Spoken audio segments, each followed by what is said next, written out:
그 이유는 부동산 중심의 자산 구조 때문입니다. 한국 고령층의 가장 큰 재산 비중은 부동산에 묶여 있습니다.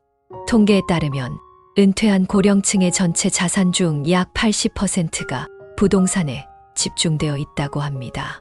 하지만 여기서 문제가 발생합니다. 부동산은 단순히 보유하고 있다고 해서 생활비를 만들어주지 않습니다.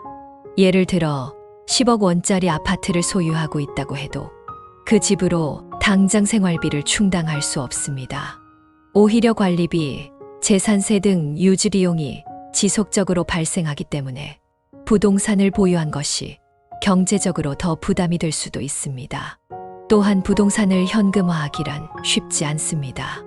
은퇴 후 갑자기 자금이 필요해도 부동산을 바로 팔아서 현금으로 바꾸는 것은 어렵습니다.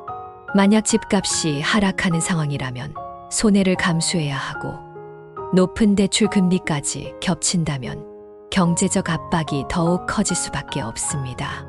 많은 사람들이 부동산을 노후 대비책이라고 생각하지만 실제로는 은퇴 후 현금 흐름을 어렵게 만드는 원인이 될 수도 있습니다. 두 번째 이유는 금리 상승 문제입니다.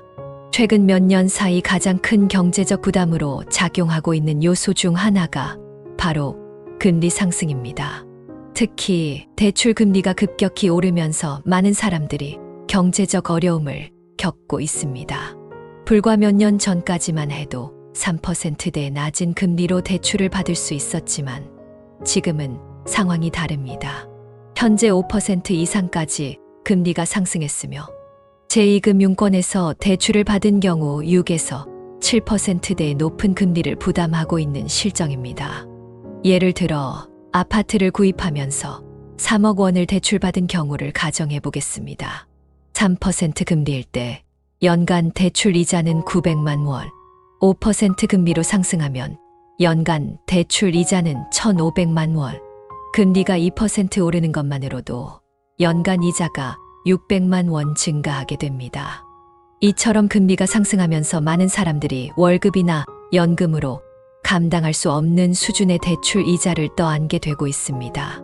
특히 은퇴 후 수입이 줄어든 상황에서 대출 이자가 계속 증가하면 이를 감당하지 못해 심각한 재정난에 빠질 수 있습니다. 실제로 많은 사람들이 대출 상환에 어려움을 겪으며 생활 자체가 흔들리는 상황이 발생하고 있습니다.